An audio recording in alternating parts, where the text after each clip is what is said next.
I am Leslie Lee III of Struggle Session.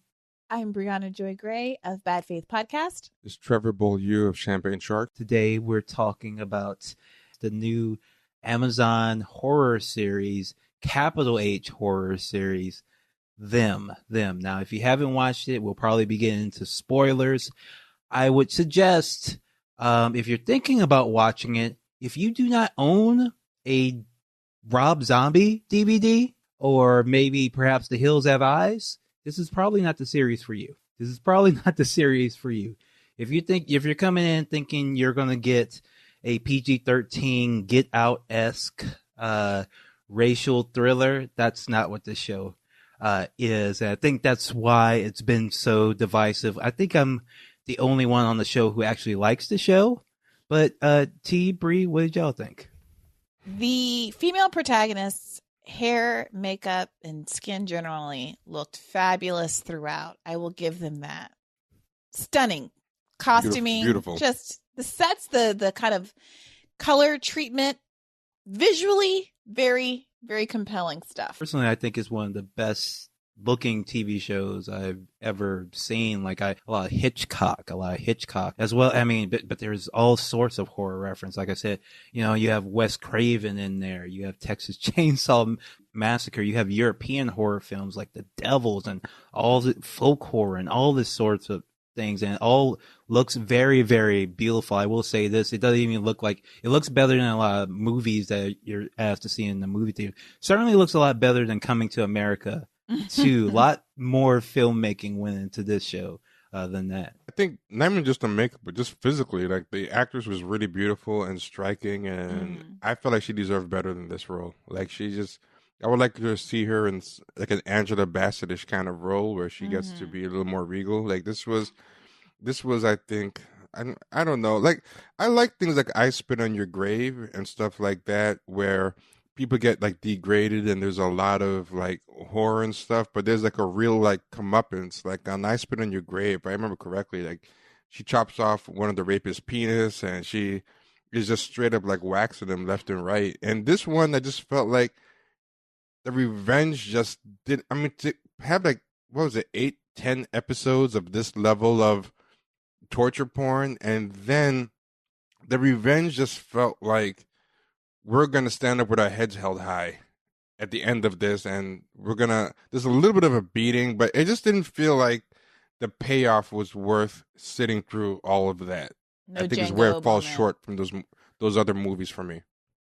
Well, I actually thought the ending, if I would knock it for anything, I thought the ending was maybe a little bit falsely too upbeat, because for a horror of this level, everyone should end up dead at the end.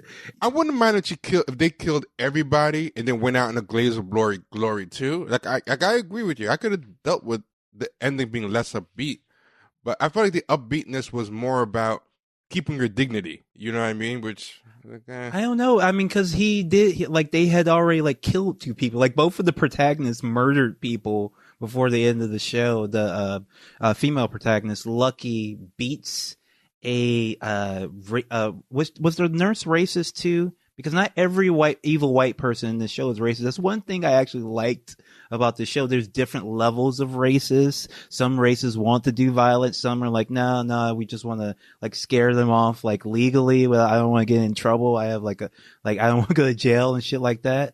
But yeah, they do. But they the male protagonist like just guns down a cop, and not even a racist cop.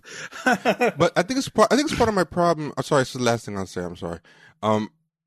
The people they kill aren't really the ones doing the most grief to them. That's the problem. Like in I Spit in Your Grave and stuff, she kills the rapist, and then Get Out, like he kills the people specifically like torturing him. But I felt like it was like the lesser transgressors against them that get killed by them, you know? Yeah, I actually kind of like that because it made it seem like more out of control. Like the horror, there was no like real clean way out. Like they were constantly under attack from mundane racism, from a ghost, as well as this trauma that they underwent in the past. And I really like the fact that like it spilled out in ways where they ended up turning violent and doing horrible things, because that's what a horror movie is supposed to be. In fact, I talked about on Lovecraft Country. My disappointment was that is all the heroes stay pretty noble throughout. But like, this is supposed to be a horror movie. If you're the protagonist of a horror movie, you're supposed to be fucked up by the end of it. You're supposed to be turning to do something. You're supposed to be, especially with a ghost trying to specifically drive you to killing your family. Like, something fucked up should happen. I was glad that a few fucked up things happened. I understand the ending wasn't as pat, because I think the problem was it exists in several different genres at the same time, and the ending genre is haunted house, which I think always have the least satisfying endings of any horror story.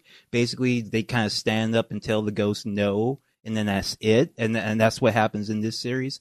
But I felt like if maybe it was a little bit more focused on the genre, if it focused on the suspense aspects or the noirish aspects, stuff that seems like Walter Mosley, that could have been one shorter series. Episode 5 was really controversial, but I thought that was like for a Hills Have Eyes sort of thing, or like The Devil's Rejects Rob Zombie. That was about the best kind of that was absolutely extreme high quality extreme horror, but they didn't really go in that direction. They also had like the ghost and stuff, which was a completely separate thing. I actually thought the episode 9, where they tell the story of this racist preacher ghost that's haunting the suburbs of California, I thought that was really like a really good capsule episode, and you could just watch that episode without watching the rest of the series and enjoy it. Would push back against the cop not being really racist.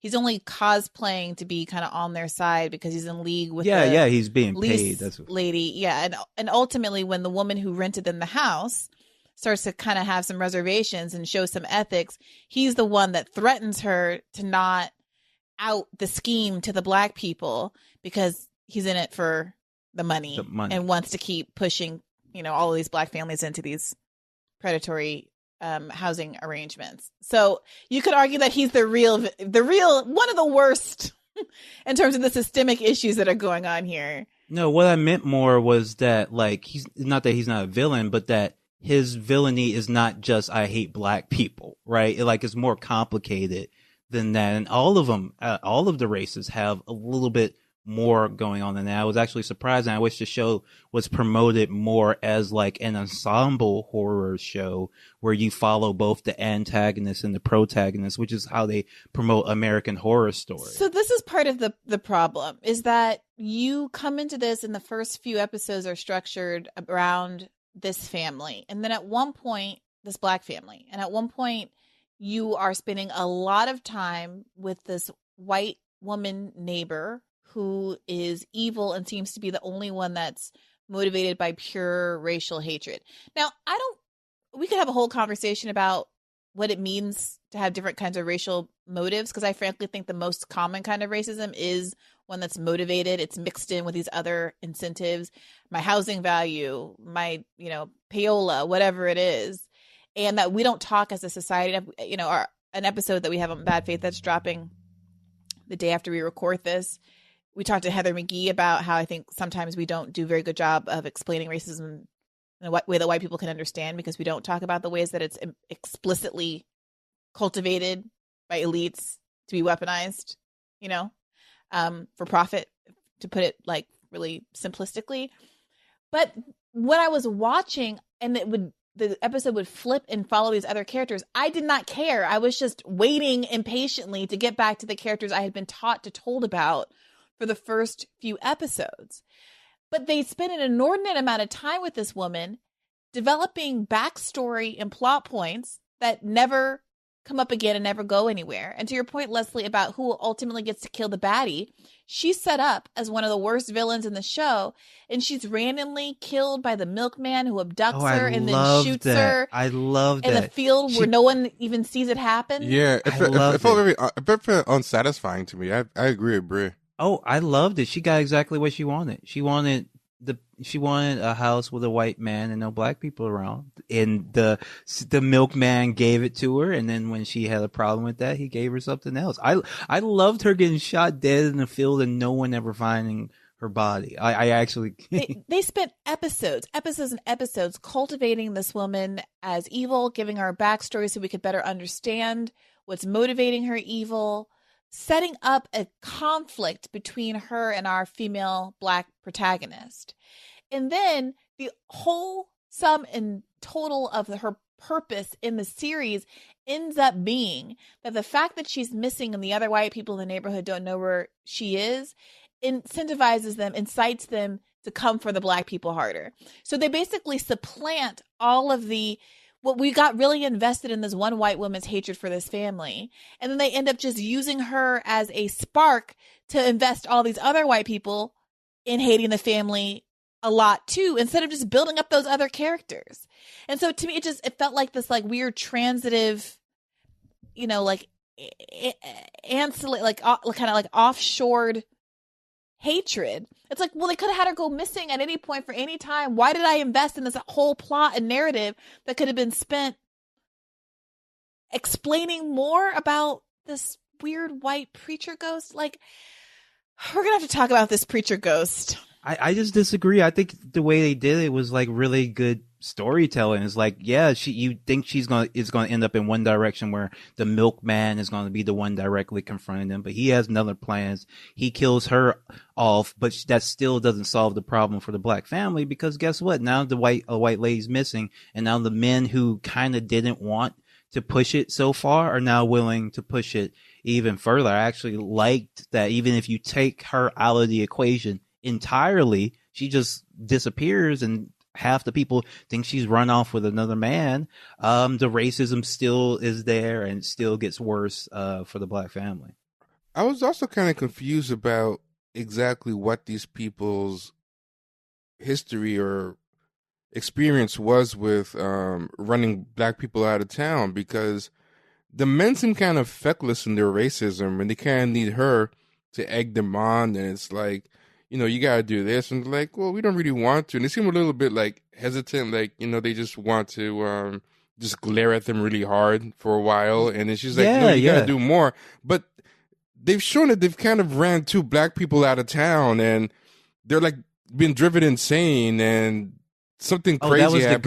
That was the ghost, actually. So it was the ghost. Talk about the ghost. And it was a different. I think it was in a slightly different neighborhood. It wasn't in that exact neighborhood. So okay, because I was confused about that, because they seem to like have done this before. I thought.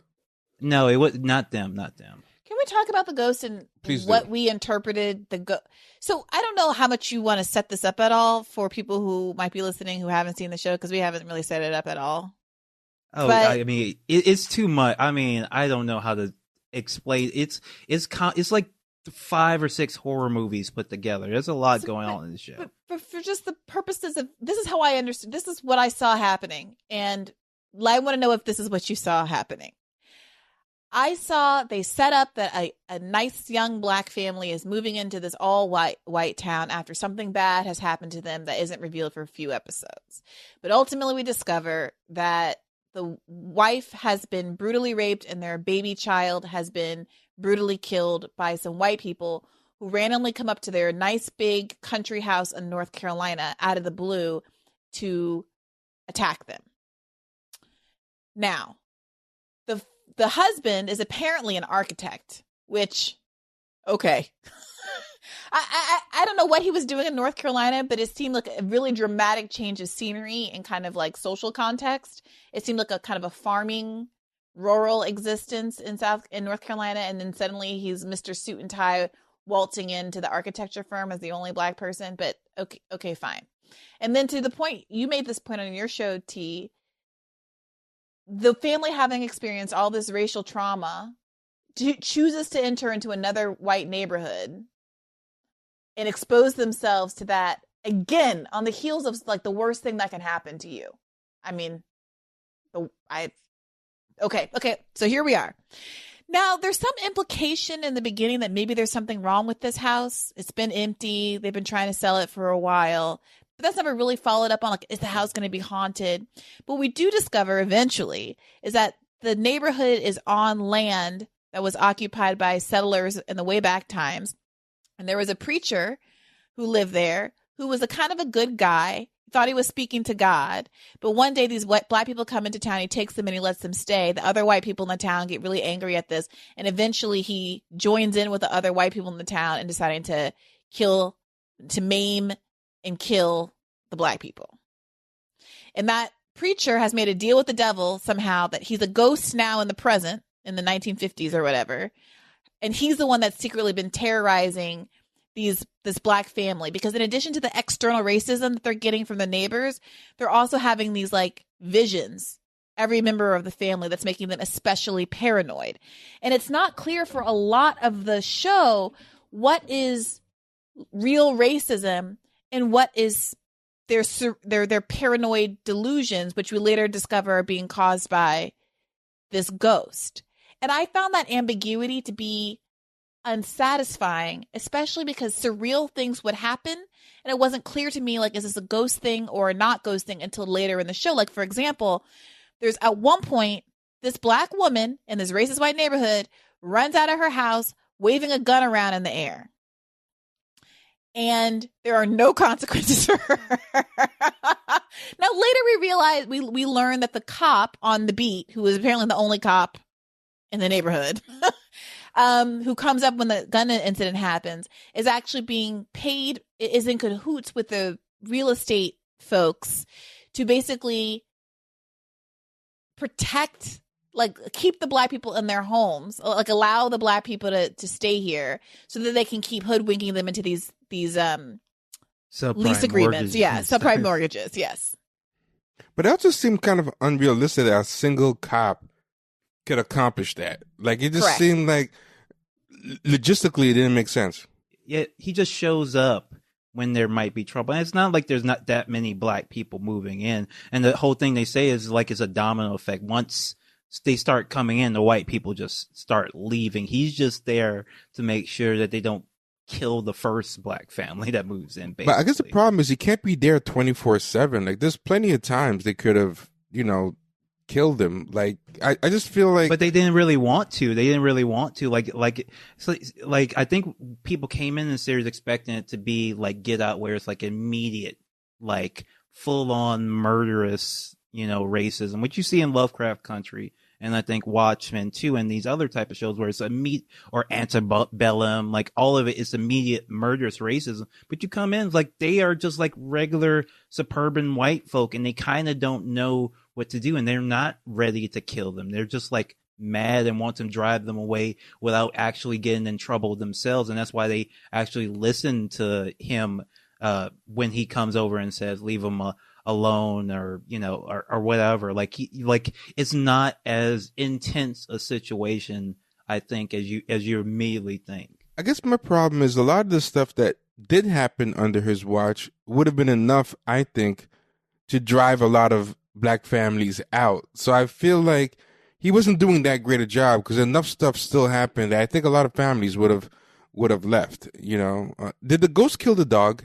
Is that the impression you guys got, or was it? I thought the white people killed the dog, although it happened in the basement, so it's one of these intentionally confusing. I think it might have been the ghost. Because the basement is the ghost's domain, but the white people were talking about poisoning the dog, and the dog got dead. I thought maybe it was a misdirection by the writer. Maybe it was Allison Pill. I forget. It was 10 episodes ago. They did say that they said the window was too small for an adult to get in through. So then I thought maybe it was a misdirection to hint at the ghost. You could just chuck a poisoned dog treat down. That's true. Here's the thing. Here's my problem. I accept a ghost story.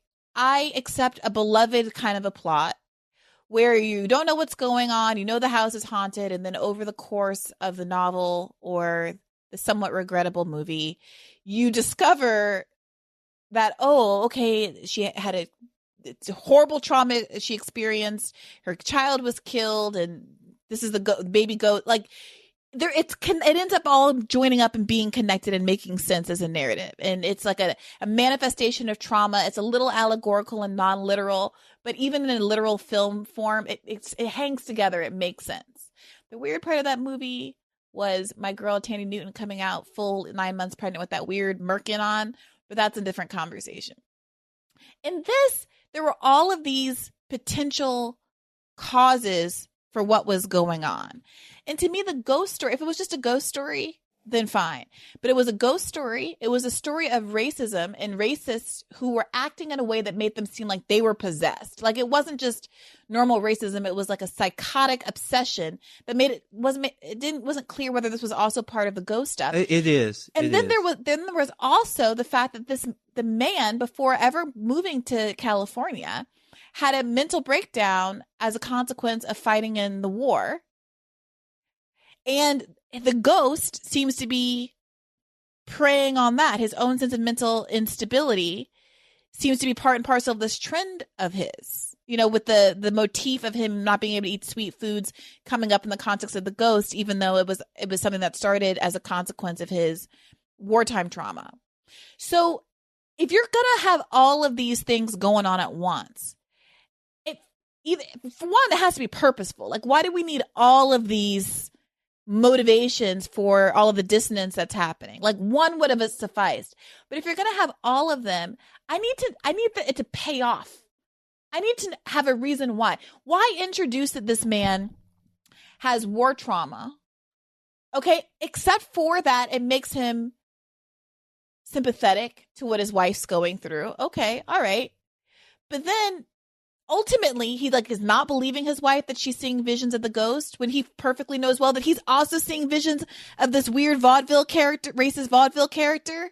And the kid, they never communicate about any of the things they're all seeing except the little girl. And then nobody believes the little girl, even though they're all apparently seeing visions at the same time. Then they introduce the teenage daughter's visions a little later in the show in a way that, I don't know, like, her character just felt kind of underdeveloped as a whole.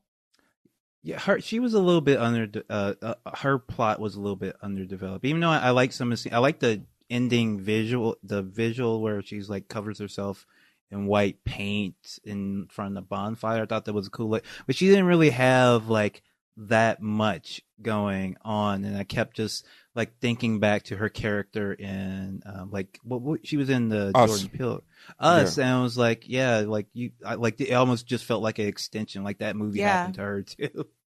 Also, like, what everything felt so like textbook basic. Like, oh, a black girl and she goes to an all white school and she wants to be white. Like, and the whole bluest eye Easter egg, I thought was a little too on the nose. Like, I felt like they tried to do a little black art Easter egg where she looks into the mirror and her eye is blue. And I'm like, okay, Toni Morrison, bluest eye. Like, I get it, but you're not really going anywhere with it, really. It's corny. Like, also, her mom is like the most beautiful woman I've ever seen. Chocolate running around this town. And we just have this really flat narrative. There was never any conversation. Hey, Mom, I'm feeling insecure at school. And we could have had instead of spending an entire episode on that white lady's backstory when she just gets killed like a dog in the field anyway, develop a relationship between this mother and this daughter and a sense of self-esteem in a white space. Imagine if maybe the mom had taken the daughter to go to the other part of Compton where the black people lived. And that whole part of the story, it's like, it begs the question, why are you living in that neighborhood? Like, why wouldn't you?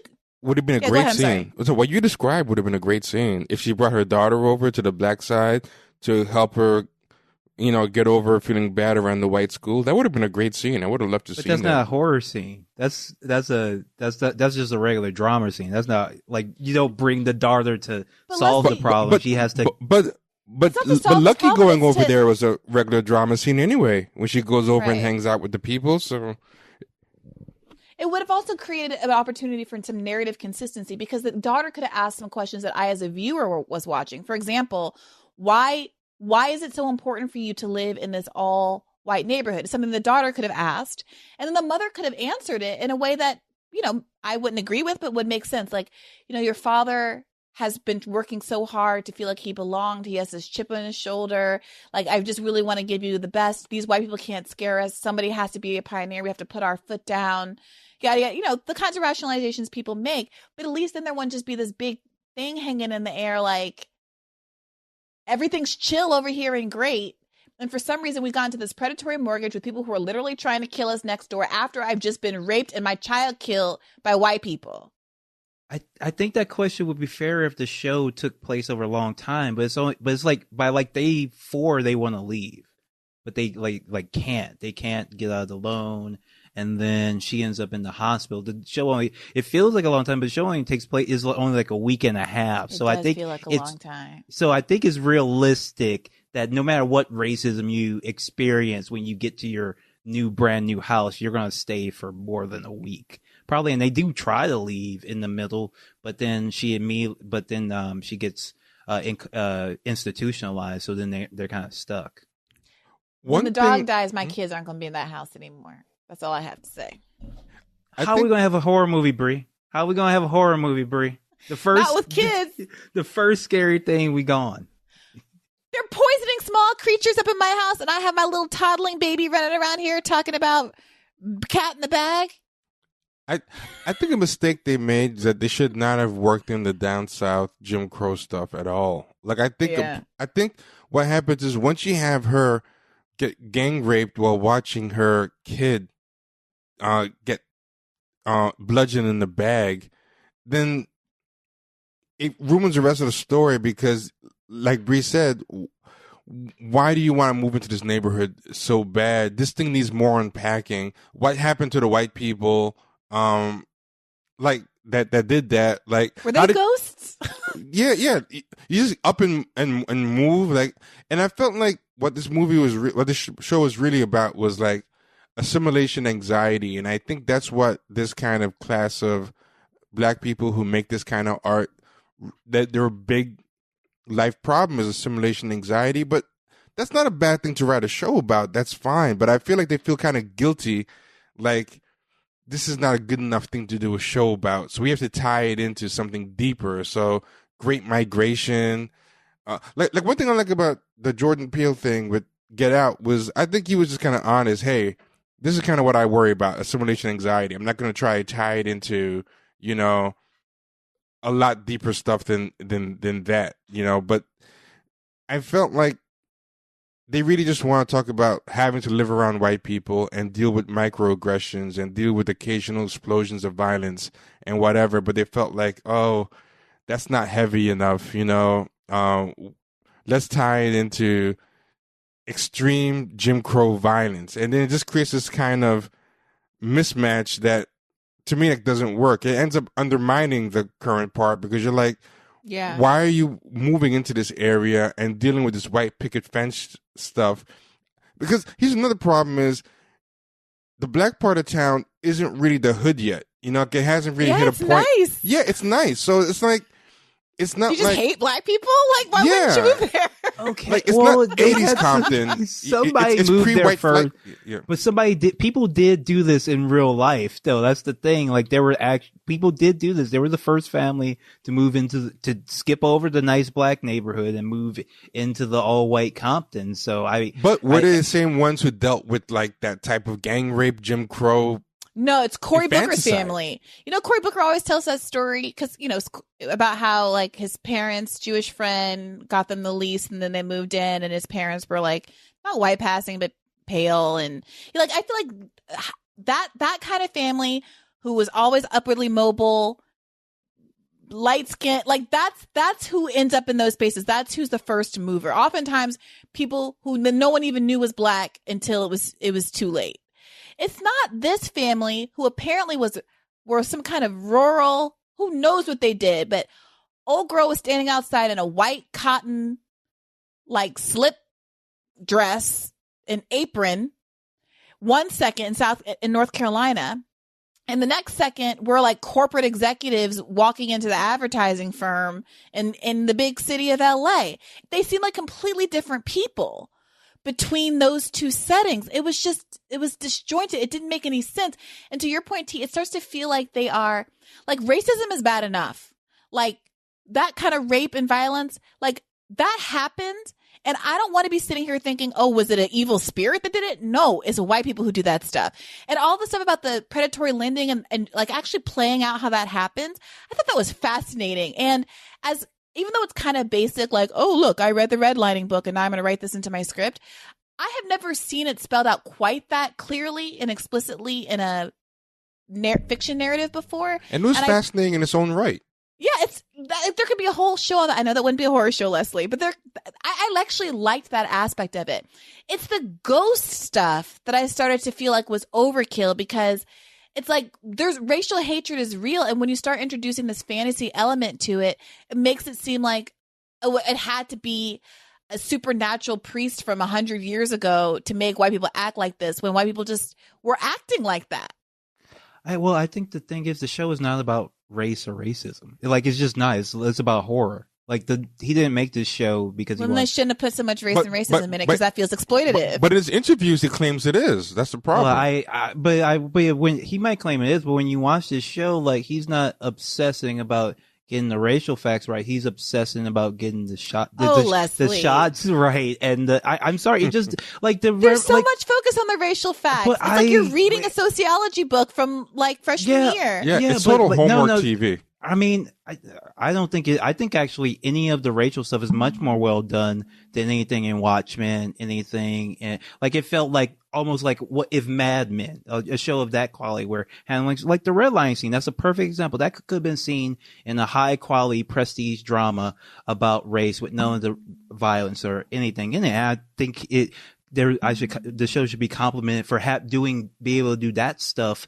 extremely well, when the shows built around it can't do it well. But ultimately, I think this show is like, you don't do that episode 5 if you're just trying to tell, a fairy tale story about race. Like, you do that when you want to do like a pulpy, gross, Rob Zombie type fucked up horror thing. Episode 5, you're talking about when the rape happens? Yeah. But the thing is, there are tons of racial movies with scenes just like that. Rosewood.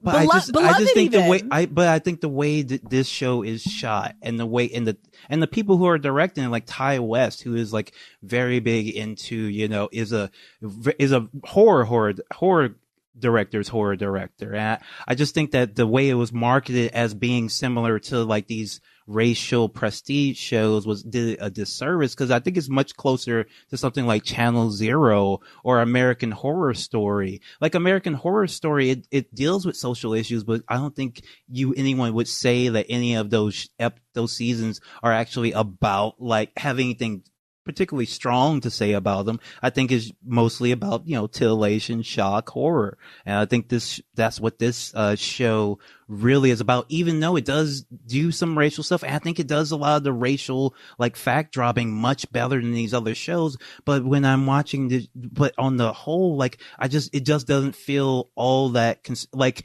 racism is an element of the horror, but the show doesn't really have anything to say about race or racism. It's just like, people deal with racism. This is how a racist ghost would be. Like, it just seemed to be more about exploring these different modes of horror than it was saying absolutely anything at all about racism.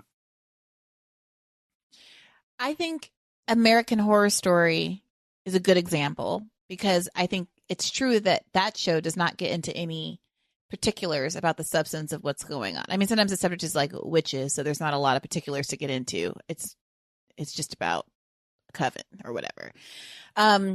But this show doesn't just treat the racist 1950s as a architecture for a horror show, right? They could have set a show in the 50s. They could have set a show in the 1850s. They could have set a show in all kinds of racist times in American history and not made it about racism. There's Abraham Lincoln Vampire Hunter, which I didn't see, but I can guess that it probably, talked about Abraham Lincoln and slavery, but didn't make it, didn't have people raping slaves and bludgeoning babies in a paper bag, in a pillowcase. in a close-up. And at a certain point, you are using racial horror to highlight the genre horror. And not everyone is going to love that because racial horror is real and it's like really crappy. And so if you're going to do that, I think you're allowed. I'm not a prude. I'm not saying like some things you shouldn't make light of, or, you know, you shouldn't take too lightly. But I think you have to have a payoff. You have to be saying something. For whatever we want to say about Get Out, I felt like it was saying something. It was saying something about white liberal guilt and the hypocrisy of white liberals. It was saying something, that final scene where everyone gasps when the cop car comes up, and we have this collective experience of realizing that as that Black people have a different relationship to law enforcement than white people in the theater. The movie has a point. I felt differently about Us. I felt like Us didn't know what it was saying at all. It was a fine movie. There are aspects of it I enjoyed, but it just didn't know what it was doing. There were all these like things that felt like metaphors, but I didn't know what it was, a metaphor for what. I don't know. And that's how I feel about They. It was beautiful. The gruesome, horrible shots were beautiful. It was very well produced. It looked expensive. The people looked amazing. And I wanted to invest. There were aspects of it that I found to be interesting, for sure. But at the end of the day, it's even hard to describe exactly why I didn't like it, because there just wasn't the payoff of all of the horror. And that's when it becomes torture porn instead of just a horror movie to me. Yeah, I just didn't like the payoff for me is the horror. I don't know what like most of the things people are knocking on the show are things that have like a firm like tradition and references, block for block, shot for shot stuff that you can see in other horror movies in with a similar tone and no payoff. The people at the end of the Hills Have Eyes is the heels win, usually, right? Like there's no like payoff, there's no victory, there's no you necessarily get your revenge. And so I understand, but this is not stuff that's for everybody. This is not stuff that's for even most horror fans. Like most horror fans aren't gonna like this stuff, but this show has been elevated to like the front page of Amazon. It's next to the next Michael P. Jordan movie. It's next to Fabulous Miss Maisland, I think. But it's a very specific, gritty, grimy type of horror thing that is very nasty. And I would not recommend this to most people. I will only recommend this to people really invested into some like shocking, gruesome horror. I would not recommend this to just the average person looking for a new TV show. Like that's not what this is. But I think part of the problem that happens is that, The Hills Have Eyes and all that stuff, they're not kind of trafficking in a real serious, like, like if you're going to do like Jim Crow and violence and lynching and all this stuff, it would be kind of like if you're doing The Hills Have Eyes, but with the Armenian genocide or something. Well, there's movies like there's movies comparable. Jojo Rabbit. Let's talk about like Jojo Rabbit. Which, when I heard what it was about, I was like, oh, how are they going to pull this off? Or even the one with Brad Pitt and their Nazi killers. Yeah. Inglourious Bastards. Both of those movies could have gone really off the rails. And some people didn't like Inglourious Bastards because they felt like it was, appropriating. They wanted it to be like a Jewish hero as opposed to, is Brad Pitt's character like supposed to be a Gentile? I remember there would be some discourse about whether he was like appropriating a moment of potential like Jewish self-determination and like glory and like killing the Nazis. But regardless, Jojo Rabbit never, in Inglourious Bastards also, never kind of plays. I want to be careful with this because I don't think that them, it's doing this intentionally. But it would be as though in Inglourious Bastards or in Jojo Rabbit, they introduce a power, a force that is persecuting and genociding Jews other than Hitler and Nazis. Right? If we find out that Hitler wasn't just you mean an like anti-Semitic piece of crap. You mean like the entire MCU? Yes, that's whack.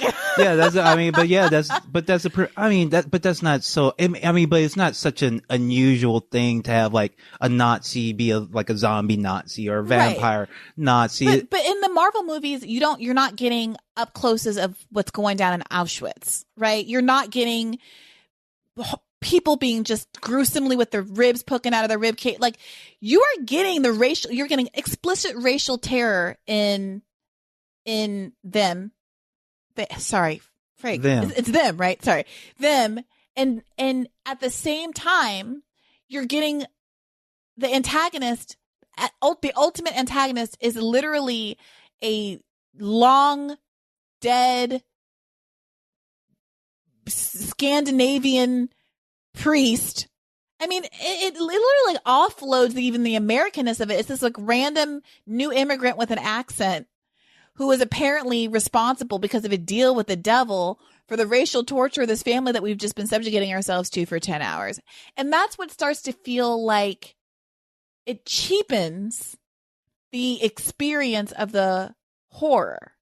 Like, you can zoom out on the racial terror and play fast and loose with the facts of history, or you can zoom in and like really respect that this was a real life happening and these are historical events. And even in the show is apparently based on a real story, right? This is a real family. At least that's what the title card at the beginning said. Oh, did it? I don't know if that was part of the conceit.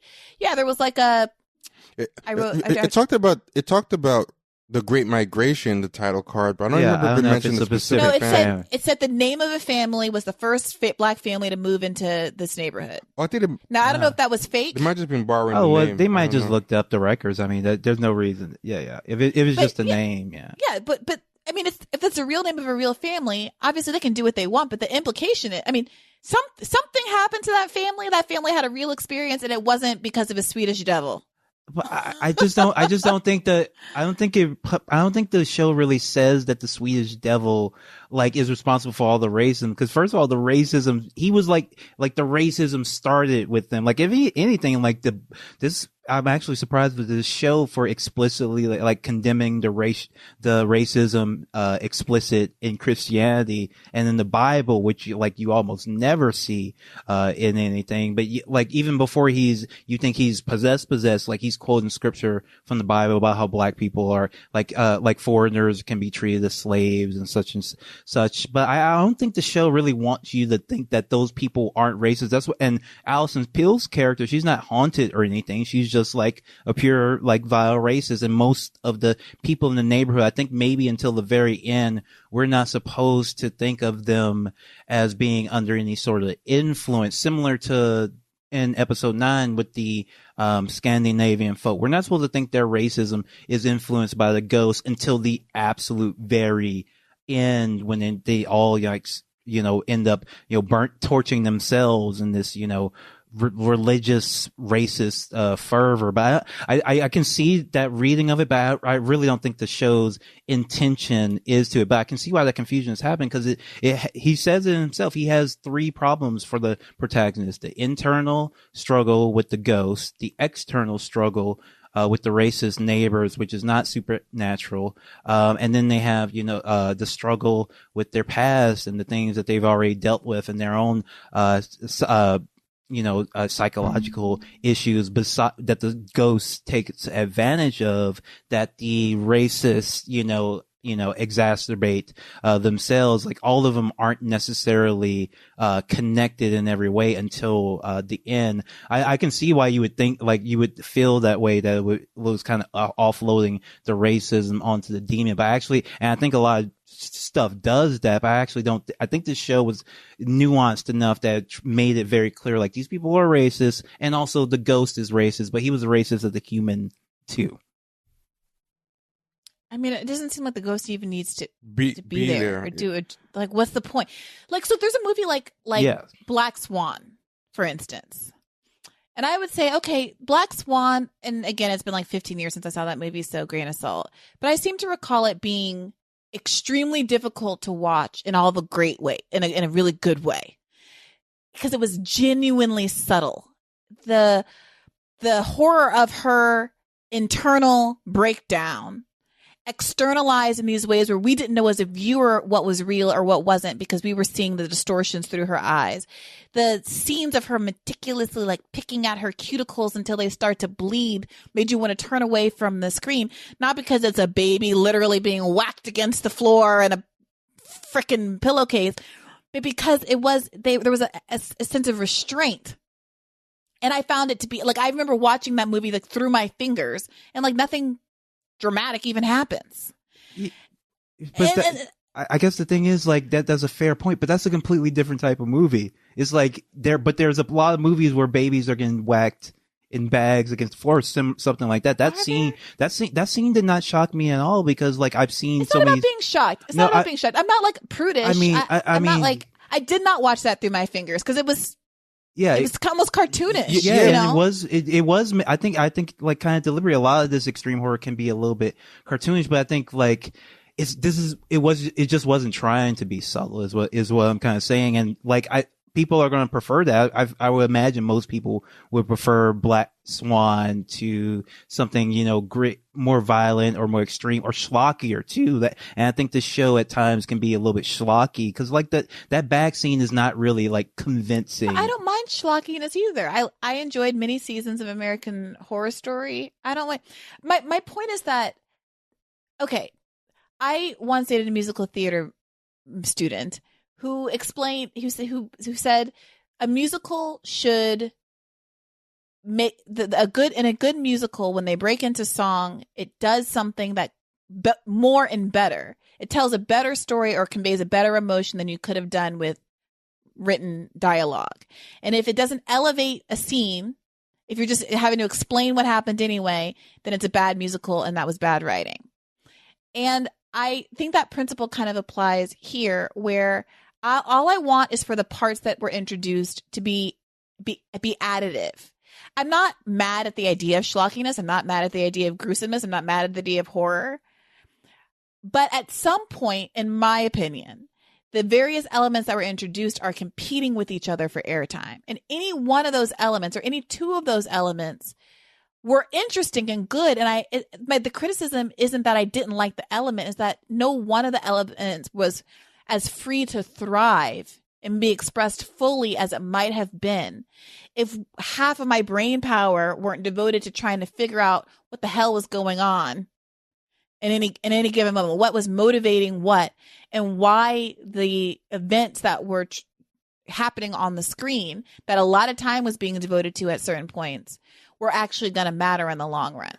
I think there was a confusion too that was bothering me, where it's trying to explore real life racial trauma and real life history, redlining, Jim Crow, but also trying to do schlocky and over the top stuff. And I don't think the two should have been mixed. Like, either do full allegory but when you explore intergenerational trauma and things that people really feel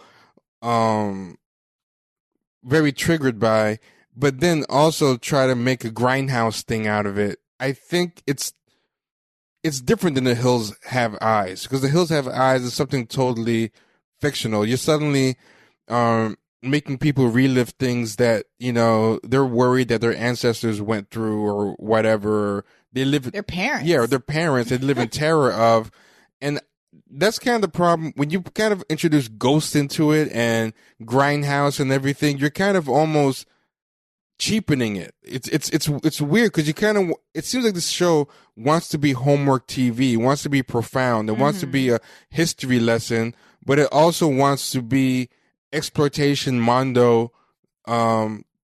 grindhouse entertainment. And I think it's that blending of the two that has a lot of people kind of with a bad taste in their mouth about this stuff.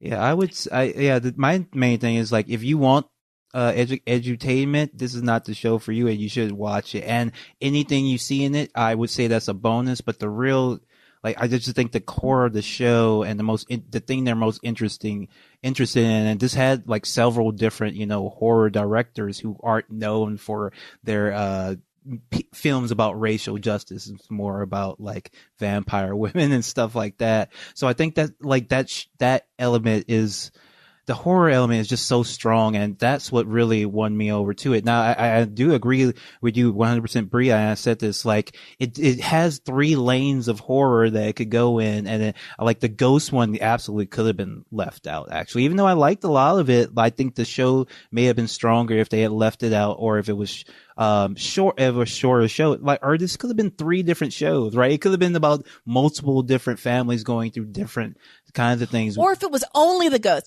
I imagine a show. So part of the thing about this pernicious about racism is that sometimes it's like you don't know when it's racism or when it's just, oh, that person was rude, or that person genuinely wanted to help me in the grocery store and wasn't following me. You know, there's this kind of sense where as a Black person, you're always forced to doubt yourself because you don't want to make a wrong accusation, but you know, some part of what's happening to you, some percentage of it really is racism. Right. And so I imagine imagine a show where they move into this neighborhood. They're very nervous about it for obvious reasons. There's tensions and glances exchanged with neighbors, and you don't really know how to interpret them. But then all of this stuff starts happening in their internal world, and it's making them more and more and more paranoid and act in ways that genuinely actually piss off the neighbors for good reasons and not racist reasons. And there's all these tensions, like the ghost could genuinely be stirring crap in the neighborhood, like could as opposed to having kind of like being disconnected from like external racism that just exists in the world, you know, because most racism isn't as overt even in the 1950s as what went down in that neighborhood with like just the full on insanity that happened day one. Yeah. So a slower build, I think, where, okay, either the ghost is pulling all of the strings, or the ghost is just affecting them so much in the house that it's making them unable to behave. You know, the racism monitors are like misfiring and causing tensions with the neighbors. There's ways that this could go that wouldn't feel like those ideas were in competition. Yeah, I see what you're saying. That's a interesting take, but my sadness, Brie, is that if they had made that one, then it absolutely would have had to end it with the Black family being murdered by the racist 100%. neighbors. That would have had to be the ending to that. But yeah, I felt there was a lot of things in the show though that I did feel were genuine kind of slay king, slay queen moments. Like when that Cracker talks jive to him and he just walks up and busts him upside the head with the gun. I like that. I felt that. That was real to me. Him going in the bathroom and being like, because he's dealing with his white boss. That felt real to me. Her walking across the street and slapping Allison Peel. Finally, someone has done that. That felt all real to me when he just shoots the cop and just drives off and faces no consequences for it. That felt real to you? That didn't feel real, but it felt good. It felt good. So there were some fun moments, even though it's a really dark show. I think there were some fun moments, and it does technically have kind of a happy ending. They did beat the ghost and inadvertently actually saved all their white neighbors too for being consumed in the flames of their racial fury. What did you guys make of the kind of late in show dead baby in a box reveal? What I thought was that, you know, that was an editing thing. I think we were supposed to think it was supposed to be a storyline that we weren't sure if what happened to Lucky actually happened. We weren't supposed to be sure about that. We were supposed to question, and the Darters question it towards the end. The Darters are like, you killed our little brother. I think that was something that was supposed to be set up earlier on, and somewhere it got lost. It did not land for me. Yeah, I was like, of course you didn't kill that baby. What the fuck are you talking about? Yeah, I think they were trying. I think because even that scene, like the scene in episode 5, that scene felt like that should have been the first scene in the show, but they didn't want to open the show with a Black woman being raped by some mutant racist. I think that's why, and I think that changed. And I think after that, we were maybe supposed to see scenes where we doubt Lucky's sanity or her story because she was the only one there. And yeah. The surreal nature of what happened to her, that was a real sticking point to me, I gotta say, because to this day, I mean, the way they filmed it, her wearing all white, the house in the middle of nowhere, the people came and then left, and there was no sense of community. There was no sense of what town they lived in. It felt like a dream. And I would have liked to have spent more time with Do they have parents? You know, we got to meet the white lady's parents. Did they have parents? Do they have any sense of community? Did they get support from the community when their baby was bludgeoned to death? Are there police involved? And what happened to the people who did all of that? Can you really just fully go and bang someone's baby to death and there's just nothing, no follow up? I mean, there was just. I think those are fair questions, but I think it's just a genre thing. It's like they are. Like, are they literally ghosts? No, but as far as the film goes, yes, they are those, like, the mutants in the hills that just come out and attack you. They're the strangers. If you've seen that movie, why do they do this? Because you're home. They're just the things that come out of it. Like, that's the part that makes it seem cheapened a little bit, right? Because part of the story of why those kinds of events are horrible is, okay, you go to the cops and the cops don't do anything because Black people don't get justice. Or, you know, and the racism isn't quite so senseless. Rape, you don't have to like explain, you know, rape. In real life, there would be something much more twisted. Like, I thought that white woman was gonna have always wanted a baby, couldn't have her own kids, and just like wanted to steal a Black baby. I thought she was gonna take the baby, and then she was gonna have few legal recourses to get the baby back. And there's something really sinister about that, and that feels really true to life given the obvious history of selling Black children. But either make her write her in as a sociopath who just travels with rapists and go door to door doing that. I mean, I don't know, man. I mean, they're just villains from another movie. That's really what it is. And that's either going to satisfy you or not. But I think that's really what it is. They are villains from another movie who showed up. Yeah, in that's this what one. It felt like. Yeah, that's what it felt like. I will also say that little baby was beautifully cast and was one of the most charming little on-screen talents I've ever seen. It just made it worse. Like, it was such a great baby. And I just... Great baby. I don't even like babies like that. This was a notable, just emotive, gorgeous baby with big old man eyes. And I didn't feel like I got anything out of it that made me feel worth sitting through that. Like, it just...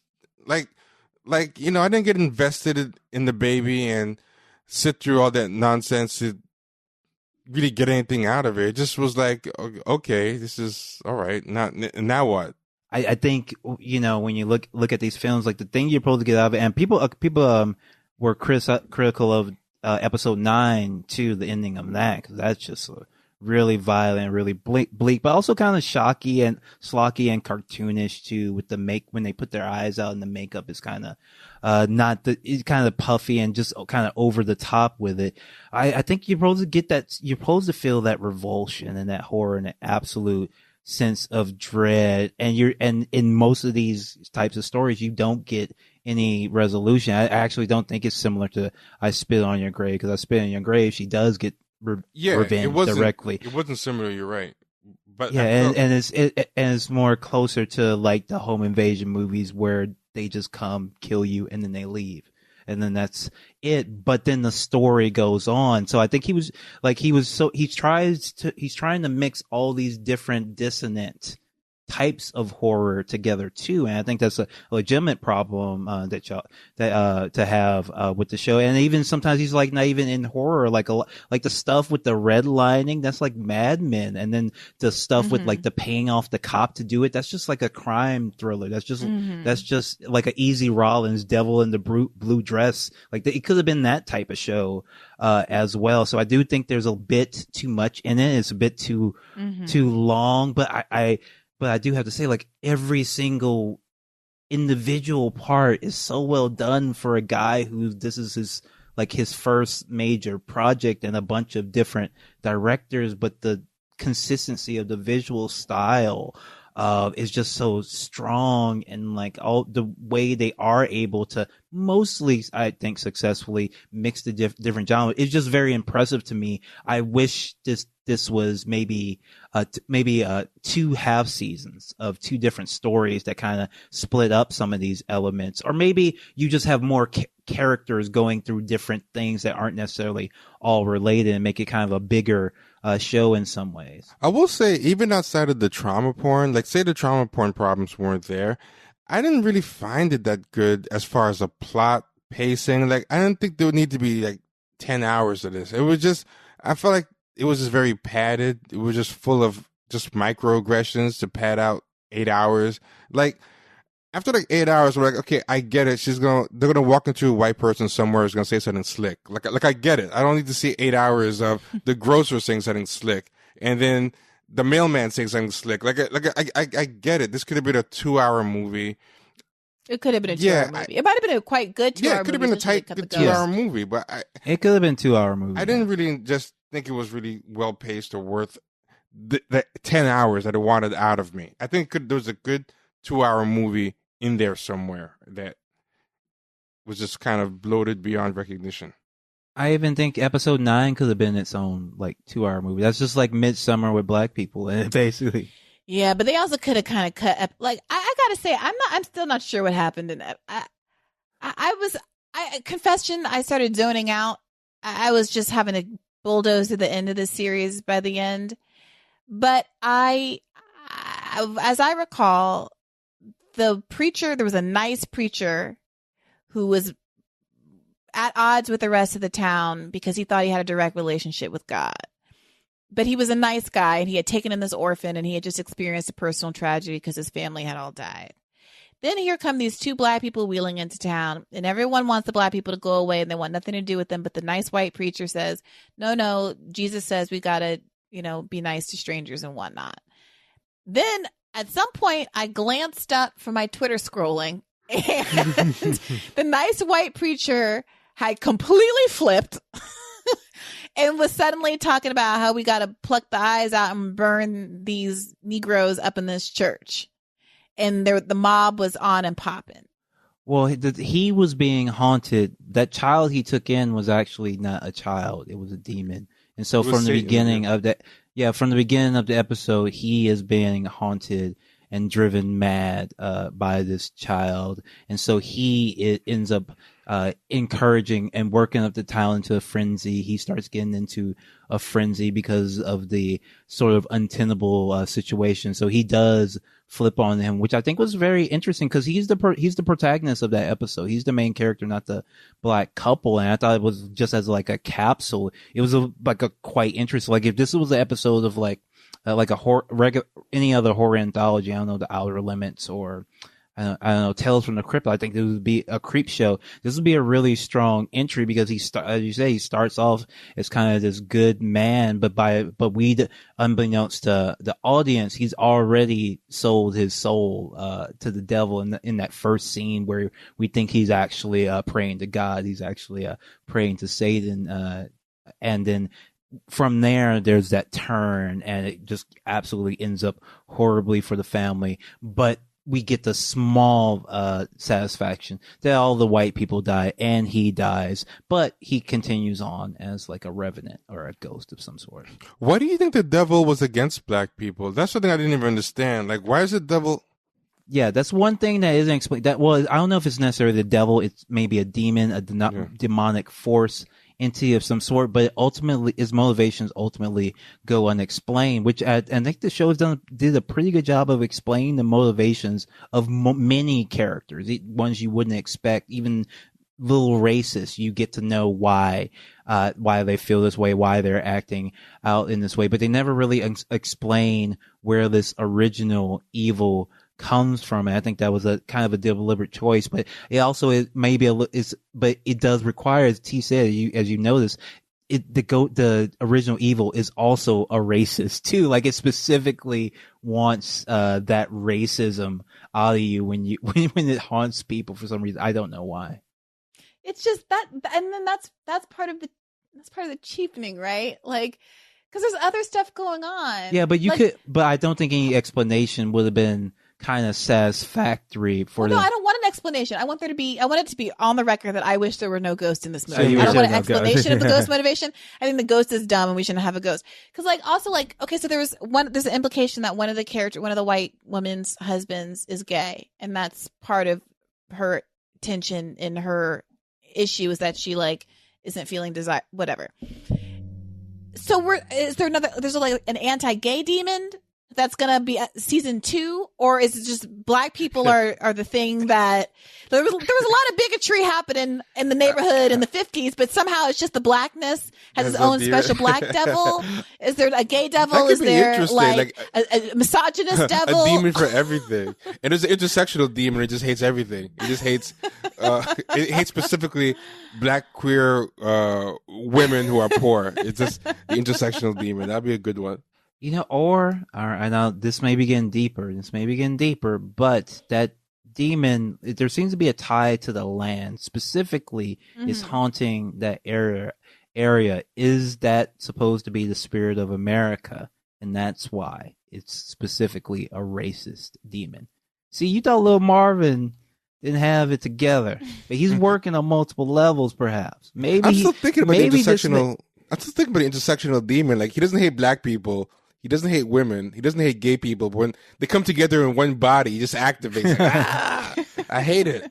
You know, I don't know. Like, but this is supposed to be American Horror Story style, so he got approved for 2 seasons out the bat, and he's gonna have a second season with a new story. He's not gonna continue from this one. Yeah, it's supposed to be an anthology. Yeah, I'm curious what the second season will be. Maybe it'll be interesting to keep it in the same land or something. Like you said, but I just really think it. Even if you hate it, I think it's just a really like, this is the best looking thing that almost any of the streaming servers have shot. Like, I think it's kind of valuable for that, especially with this young writer who I think, like, mostly I think the writing is pretty good. The dialogue is very good compared to other stuff, especially when you compare it to, like, a lot of people were talking about Lena Waithe and her influence on this. I can tell she didn't write one word of the script if she did also, in fact, write the Queen and Slim script. These are not made by similar I think she had no writing credits. I think I checked. Yeah, she's just like the executive producer on this. So I don't know what this says about her work, but I'm just really excited about this show. And I wish it was promoted more accurately, because it gets extremely negative reviews and something like Vice, but Vox or something, like, but nobody who works for Vox should even be allowed to like rent any of this stuff. Like, they should have, like, they're not mature enough for this, like, this sort of like extreme horror for the most part. I don't think anybody, like, a lot of the mainstream, like, people who are writing about this were writing about it like they were about to write about Scandal. Like, this is not, like, this is like a mainstream thing. That's not. I don't think it's fair to say that the criticism is because there's a genre mismatch. I think some of the criticism. There are some people that are like that, but we have just come out of a world where we've had like a 10-year trajectory of 12 Years a Slave through Django. Jojo Rabbit is in this kind of oeuvre. We have Antebellum that just came out last year, which was genuinely trash. We had, I feel like there was another one of these shows that we just had. We have people doing Harriet Tubmans that have whole fictional love stories with slave owners that didn't exist. People are bringing up Octavia Butler. Like, we live in a world where this kind of genre mix. The one with Tick. Oh, Lovecraft Country. Ma's another one. Yeah. This is not like people are like, obviously them and us and Jesus, sorry, us and the other one, the good one, the first one. Oh, Get Out. So it's not like people are like, have never seen this before. But like, Get Out is like a baby thing compared to this. That's like a PG-13 movie. I don't think so. I think, Leslie, sometimes, and it's completely fine to like stuff that isn't that good. We all know that I am famous for fully embracing lots of stuff that other people don't like, but I kind of know it's not good, even if I like it. I think that there's a lot of beautiful pieces of this, and like you say, I think visually is absolutely stunning.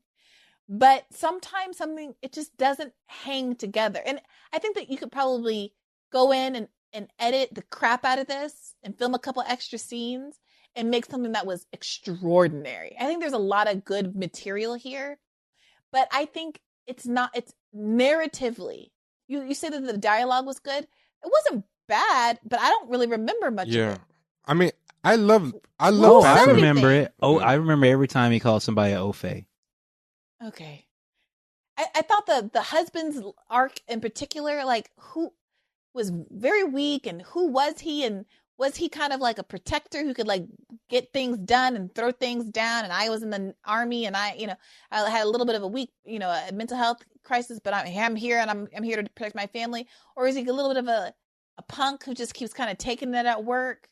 Like there was some character inconsistencies. I think the point. I think the show was trying to show that he was both. You have to be both if you're a black man. Like that. Like that was the point of the character. He was like throwing like the blackface character. He was throwing back in his face like, "Oh, you're big in the bad, but you're smiling at these Ofes at the office." Like that's like this is something I have dealt with. I felt that.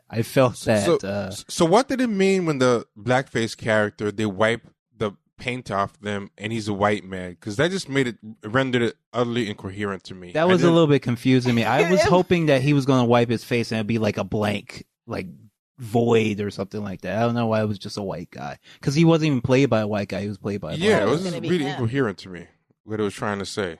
That's the thing. I think what they're trying to do is that like he's trying to convince himself that he's not him, that he's not that jigaboo character. And so when that's why I thought it was going to be him when he wiped the face off. Yeah, I think that's why he was saying. So when he wipes it off, and you see it's actually a white man under there, even though it actually is a black man for most of those scenes. When he wipes it off, then he's like, "Oh, this isn't me. This isn't another black man. This is actually just a minstrel show. It's not real." I think that was the point. But I wish it was something scarier. Is what I was looking for actually. Yeah, and the late in series reveal that he wasn't home for the rape because he had taken the girls to the movies.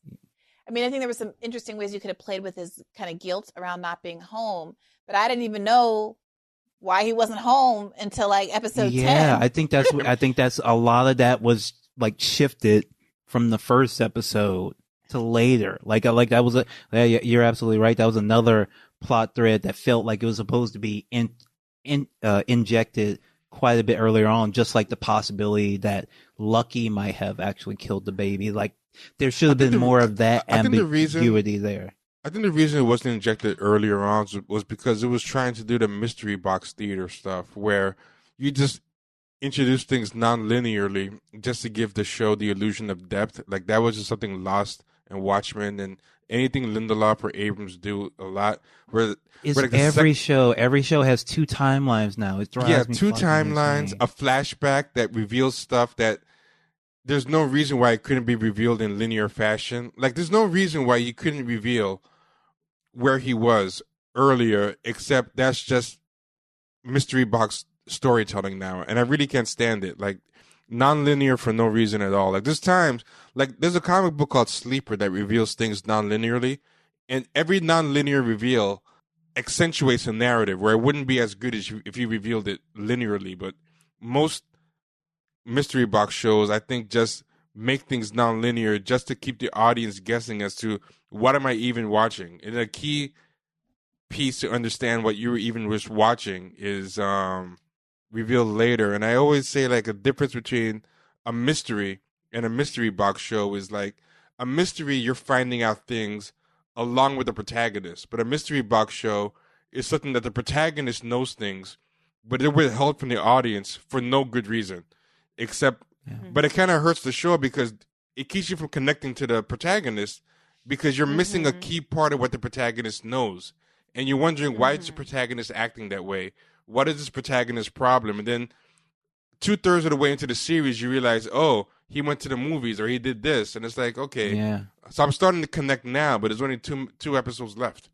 Yeah, exactly. And like every show does this. It must be mandated because like it has they could have edited this show straight up linear and it wouldn't have changed that much, except for maybe the episode 9 as just like the one flashback. Yeah. They could have done that, but I really think that the streaming services, they have to like no one who sits down and writes decides that actually I want all my backstory told in alternating flashbacks throughout like no one wants to write a script like that. That's just like nonsense, but I think that's what all the streaming services do now, because it makes it so that you can't, you when you're bored in episode 1 and 2, you're still confused and don't actually know what's going on. And the confusion keeps you in, because you're like, yes, I want to know what's going on. I'll ask you guys something. Like, do you think finding out, if it was told linearly, do you think finding out about the rape and the baby killing in the first episode would have hurt the narrative at all?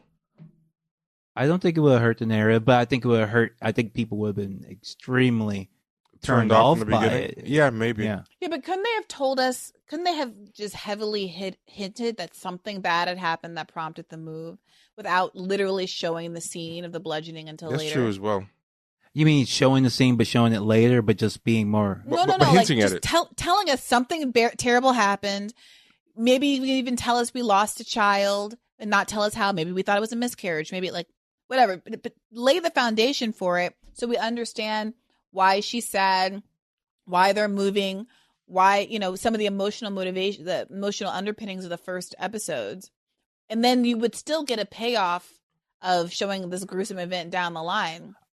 Oh, I thought they did hint it, but I maybe it's because I knew it was happening because I saw people complain about it before. But I thought they did hint it, but it might have been like subtle. But I just picked up on it because I knew that something. But I knew that because the baby's not there, but they don't say why. The baby's not there, but they don't say why. And so maybe I just assumed that some pieces were there that weren't there. Yeah, honestly, that jump isn't that like backstory. Doesn't bother me. To me, that's not a sequence of events issue. That's just I wish it didn't happen. Yeah, it bothered me at first when they were jumping back, because the only way to tell like what time period you're in was when the husband's beard, but he had a longer beard in the past, which is usually like not how it goes. Usually in the future moment, you have the more facial hair. So it was kind of jarring, and it just reminded me like every single show does this for no reason. Even like a show like The Witcher has multiple timelines going on. Even though it takes place in fucking 1600 Poland, you need to know 2 different time periods in fantasy 1600 Poland in order to keep up with The Witcher. Just a little bit.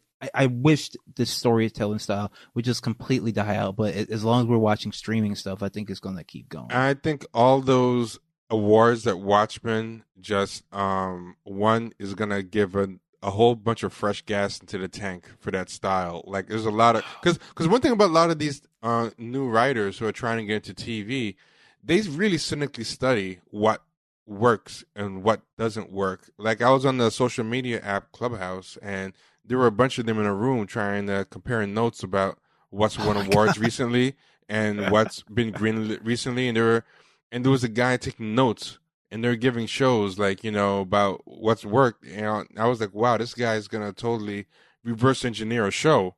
He was trying to write a show, and he was asking a bunch of other quote unquote creatives, what are some good shows that have gotten a lot of buzz lately and stuff. And so I think a lot of these writers, deliberately try to reverse engineer what's getting awards and what's getting, a lot of good reviews. So that's why we said TV writers weren't creatives earlier. Yeah, exactly. I'll say this about Watchmen.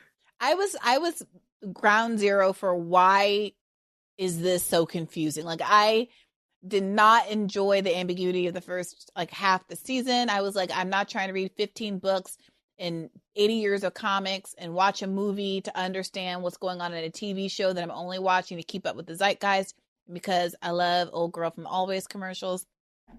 This is not as it shouldn't be hard. It shouldn't be work for me to understand a freaking show. But I think Watchmen paid off. I think I was frustrated for 7/10 of this thing, but by the end they linked up all of the bits and it paid off. Now, I think they could have done it without requiring all of that confusion and frustration and making me stick it out for the beginning. But I did appreciate that it all seemed to be for a purpose. And that is not how I felt about them. I think I could have liked Watchmen if it just didn't call itself Watchmen. That was my biggest problem with it, to be honest. It just was not Watchmen. If they just gave it a different name and different characters and just wrote like a little one-season mystery box show, I would have been annoyed with the mystery boxness of it, but I could have just enjoyed it. Like 50 Shades of Grey? You wanted them to 50 Shades of Grey, you know how that's like Twilight? We wanted them to like fanfic it. Oh, is that what 50 Shades of Grey is? It's like a fanfic thing? Twilight? Oh, I didn't even know that. That's interesting. Yeah, exactly. Just give it its own name and whatever. Yeah, that's perfect. I get where you're coming from now. Yeah, exactly. It's Twilight set without vampires. Rich people instead of vampires, which, same. Yeah, totally. Like, which is funny because the original Watchmen was that to like these comic book heroes. Like Alan Moore wanted to write about these comic book heroes. They told him he couldn't. He made this alternate version. If Damon Lindelof made his alternate name swap version of Watchmen and just did his own thing, I think I could have appreciated it as a mystery box show. Been annoyed at the flashbacks, but you know, been in the same place where you were. But yeah, in general, yeah, this whole timeline jumping thing and flashback thing, I think, is 90% of the time unwarranted. Wonderful to have such a impassioned discussion. Thank y'all. I really love this show, and thank y'all for tolerating my passion for it. Because I really feel like I watched this and I'm like, this is one of my favorite things I've watched, like especially when it comes to like streaming. It's just not an easy show to go to the mattresses for. So I'm impressed that, you know, you were willing to go to the mattresses for the show. Oh yeah. Protect little Marvin at all. Can we at least agree? Can we at least agree that he did not? I don't even know what you're going to say it. And no, I don't agree with it. Can we at least agree that he did not completely drop the bag like a lot of people would on their first show? You can't even give him that this is better than the first season of what any rando would do if they were given Amazon money. Can we at least give him that? I'm giving little Marvin nothing. No, I'm sorry. Oh, come on. I don't think it was the worst thing in the world. It was just so much of it that I resented it over time. Yeah. If it were a 2-hour movie that was only okay, then I wouldn't be so frustrated. Yeah, I can see that. And that was my thinking, like about halfway through, I was like, man, I just wish this was a 2-hour movie. But then it kind of started winning me over, especially with episode 9. I just thought that was just really, really good. And much like it was as good as that one episode. It was I think it was actually better than the one episode of Watchmen that everyone says is good. That I also think is episode 9. I think that's another thing on the streaming show they're doing where like only like the 8th or 9th episode is a black and white flashback and it's the only good episode of the season. Yeah. Like that's another thing they're all doing. But I don't know that I can co-sign that. But the problem with that one good episode of Watchmen was that it was just one particular issue of the Watchmen TV show. They just redid it again. Like there's one episode, there's one issue of the comic where, because I watched Watchmen, then I reread the comic, right? So I watched the Watchmen TV show. I'm like, I don't like this TV show, but I won't lie, this episode is good. Then I reread the comic in preparation of us doing a show on it. Then I got to that issue of the comic, and I was like, damn, I can't even give it credit for that. It was just a retelling of this issue. And I was so upset because that was the one thing I was giving the show credit on. And I had forgotten that it was actually a note-for-note retelling, basically, of an issue of the comic. Well, all right, folks. That was Culturally Black for Struggle Session. I am Leslie III. I'm Briahna Joy Gray. I'm Trevor Beaulieu. Thank you so much. Peace.